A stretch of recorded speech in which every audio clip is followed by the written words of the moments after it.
సోమరి పిశాచం. తోటపల్లె అనే ఊర్లో ఉండే పరాంకుశం అనేవాడు పరమ బద్ధకస్తుడు. సోమరి. వాడికి చిన్నతనంలోనే తల్లి పోవడంతో తండ్రి అల్లారు ముద్దుగా పెంచాడు. ఇప్పుడు 25 వయసు నిండినా వాడికి ఇక్కడి వస్తువు అక్కడ పెట్టడానికి బద్ధకం. పొద్దున్నే తండ్రి గేదె పాలు తీసి 4 గిళ్ళల్లో పోసి వంట చేసి పొలం పనులకు పోయాక వాడు నిద్రలేచేవాడు. తరువాత భోజనం చేసి సాయంత్రం దాకా ఊళ్ళోని మిత్రులతో హాయిగా కబుర్లాడుతూ కాలక్షేపం చేసి చీకటి పడే వేళకు ఇల్లు చేరేవాడు. పరాంకుశం సోమరితనం ఎరిగిన వాళ్ళు కావడంతో ఊళ్ళో వాడికెవరూ పిల్లనివ్వడానికి ఇష్టపడలేదు. ఎంతో ప్రయత్నం మీద 4 ఊళ్ళ అవతల ఉన్న నాగమణితో వాడి పెళ్లి జరిగింది. పెళ్లిలో వాడు తాలిబొట్టుకు 3 ముళ్ళు వేయడం ఎందుకు, 1 ముడి గట్టిగా వేస్తే సరిపోదా అంటూ పురోహితుడితో గొడవ పడుతున్నప్పుడే భర్త సోమరితనం అర్థమైపోయింది నాగమణికి. ఆమె కాపురానికి వచ్చిన 1 రోజుల తరువాత ఒకనాడు పరాంకుశంతో, అలా తిని కూర్చుంటే పొద్దెలా పోతుంది, అవతల మీ అయ్యకి 60 ఏళ్ళు దాటాయి, ఆయనకు పొలం పనుల్లో సాయంగా ఉండవచ్చు కదా అన్నది. ఆ మాటలకు పరాంకుశం ముఖం చిట్లించుకుని, బాగుంది, మహా బాగుంది, ఈరోజు మా అయ్యకు పొలం పనుల్లో సాయపడమంటావు, రేపు నీకు వంట పనులో సాయం చేయమంటావు, నీకు తెలీదు, ఏ శరీర శ్రమ పడకుండానే నా బ్రతుకు హాయిగా జరిగిపోతుందని చిన్నతనంలో నా జాతకం చూసిన ఒక కోయవాడు చెప్పాడు అని అన్నాడు. ఇలా 1 సంవత్సరన్నర కాలం గడిచింది. పరాంకుశం తండ్రి చనిపోయాడు.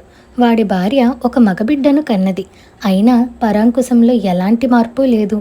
నాగమణి చంటిబిడ్డతో ఇంటెడు పని చేసుకుని పొలం పనులకు కూడా వెళ్ళవలసి వచ్చేది. ఒకరోజు ఎండ తీవ్రంగా ఉండడంతో 10 మాసాల కొడుకును భర్తకు అప్పగించి పొలానికి వెళ్ళింది నాగమణి.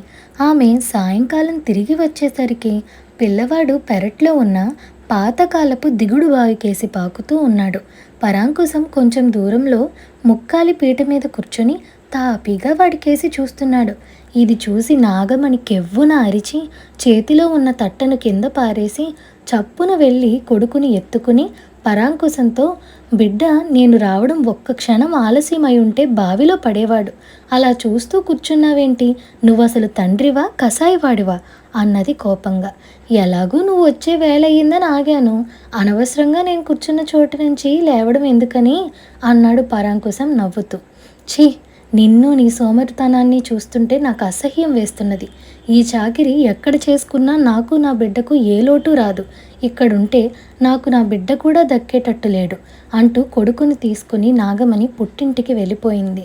పక్కన ఉన్న అరుగుకు వారగా ఆనించి ఉన్న మంచాన్ని వాల్చేవాళ్ళు లేకపోవడంతో రాత్రి 2వ జాము వరకు ముక్కాలిపీట మీదే కునుకుపాట్లు పడుతున్న పరాంకుశం ఏదో అలికిడై కళ్ళు తెరిచాడు.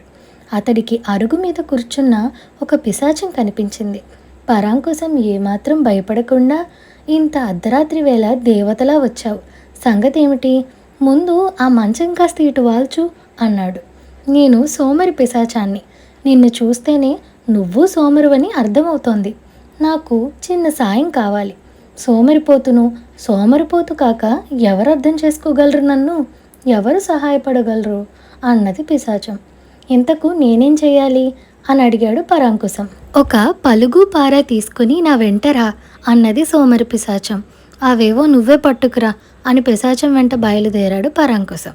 దారిలో సోమరి పిశాచం పరాంకుశంతో, నీకు శ్రమ తెలియకుండా ఉండేందుకు నేను పిశాచం అయిన కారణం గురించి చెప్తాను విను అన్నది. సరే అలాగే చెప్పు అంటూ తలూపాడు పరాంకుశం. బతికున్న రోజుల్లో సోమరి పిశాచం పేరు సోమయ్య. ఇంటికి పెద్ద కొడుకైన సోమయ్య ఏ బాధ్యత లేకుండా తిరుగుతూ ఉండేవాడు. వాడికి 3 మిత్రులు. మొదటివాడు మహాపాపి, వాడు చేయని పాపకార్యం అంటూ ఏదీ లేదు. రెండోవాడు సర్వదుర్గుణాల పుట్ట. మూడోవాడిలో లోకంలో ఉన్న వ్యసనాలన్నీ ఉన్నాయి. సోమయ్య సోమరితనం కొద్దీ కాలక్షేపానికి వాళ్ళతో కలిసి తిరిగేవాడు. అయితే వాళ్ళ చెడు ప్రభావం మాత్రం అతడి మీద పడలేదు. సోమయ్య ఒక్కగానొక్క చెల్లెలు పెళ్లికి ఎదిగింది. పెళ్లి ఖర్చుల కోసం సోమయ్య తండ్రి పొలం అమ్మి ఆ డబ్బుతో రాత్రివేళ పొరుగురు నుంచి తిరిగి వస్తుండగా అతన్ని ఎవరో అనుసరించి రాసాగారు. వాళ్ళను దొంగలుగా అనుమానించి సోమయ్య తండ్రి డబ్బును ఒక మర్రి చెట్టు కింద పాతి తను ఊరును సమీపించే సమయంలో వాళ్ళు ఆయన్ని చుట్టుముట్టి డబ్బు దొరక్కపోయేసరికి కొట్టిపారిపోయారు. ఆ దెబ్బలకు సోమయ్య తండ్రి మంచం పట్టి చనిపోయే ముందు సోమయ్యకు ఆ డబ్బు ఎక్కడ పాతింది వివరంగా చెప్పి అనుకున్న ముహూర్తానికి చెల్లెలి పెళ్లి అయ్యేలా చూడమని అన్నాడు. సోమయ్యకు తండ్రి చెప్పిన చోటుకు వెళ్ళి డబ్బు తవ్వుకు రావడానికి బద్ధకం. తల్లి పోరిన మీదట ఇంకా 2 రోజుల్లో పెళ్లి గడువు అనగా ఒక రాత్రి వేళ పలుగు తీసుకుని బయలుదేరాడు. ఆ పగలు మాటల సందర్భంలో సంగతి గ్రహించిన అతడి దుష్టమిత్రులు ముగ్గురు చీకట్లో చాటుగా సోమయ్యను అనుసరించారు. ఇది పసిగట్టిన సోమయ్య ప్రమాదాన్ని శంకించి తండ్రి చెప్పిన మర్రి చెట్టు దగ్గరకు పోకుండా దారిలో కనిపించిన మరో మర్రి చెట్టు కింద తవ్వసాగాడు. ఆ సమయంలో పరమ దుష్టులైన అతడి మిత్రులు అతడి మీద చెట్టు చాటు నుంచి ఒక బండరాయిని విసిరారు. ఆ దెబ్బకు సోమయ్య అక్కడికక్కడే ప్రాణాలు వదిలాడు. అన్నిటా అన్యాయం జయించదంటారు. ఆ సమయంలో ఎవరో ధర్మదేవత ఉసికొల్పినట్టు 3 పులులు గాండ్రిస్తూ ఆ ముగ్గురు దుర్మార్గుల్ని చీల్చి చెండాడినాయి. సోమరి పిశాచం తన కథను వివరించి, నేను డబ్బు తవ్వి తెచ్చేందుకు వెళ్ళి ప్రాణాలు పోగొట్టుకోవడంతో నా చెల్లెలి పెళ్ళి ఆగిపోయింది. ఆ దిగులు కొద్దీ కొన్ని రోజులకే మా అమ్మ, చెల్లెలు చనిపోవడం జరిగింది. దుష్ట స్నేహితులు ముగ్గురు నరకానికి పోయారు. నేను మాత్రం ఎటూ కాని ఈ లోకంలో తిరుగుతున్నాను అని ముగించేసరికి వాళ్ళు మర్రి చెట్టు దగ్గరకు వచ్చారు. పిశాచం చెప్పిన చోట తవ్వి పరాంకుశం కొన్ని నాణాలు బయటికి తీశాడు. అప్పుడు పిశాచం పరాంకుశంతో, ఈ సాయంత్రం నీ భార్య కొడుకు ఈ దారిలో వెళుతుండగా చూశాను.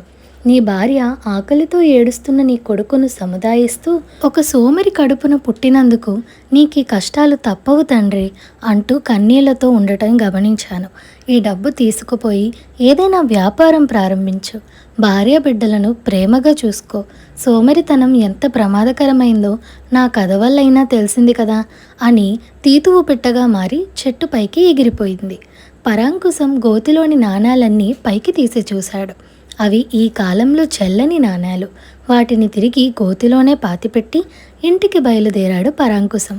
వారం రోజుల తర్వాత తమ ఊరి మనిషి తెచ్చి ఇచ్చిన జాబు అందుకున్నది పరాంకుశం భార్య నాగమణి. అందులో పరాంకుశం ఇలా వ్రాశాడు: ఇన్నాళ్లకు నా తప్పు నేను తెలుసుకున్నాను. స్వయంగా వచ్చి నిన్ను తీసుకురావడానికి పొలం పనుల్లో క్షణం తీరుబాటు లేదు. నువ్వు బాబుని తీసుకొని వెంటనే బయలుదేరిరా. ఆ జాబు ద్వారా భర్తలో వచ్చిన మార్పును అర్థం చేసుకున్న నాగమణి కళ్ళల్లోంచి ఆనంద బాష్పాలు జాలువారాయి. ఈ కథ మీకు నచ్చినట్లయితే like, share, subscribe to Priya stories Telugu. Thank you for watching.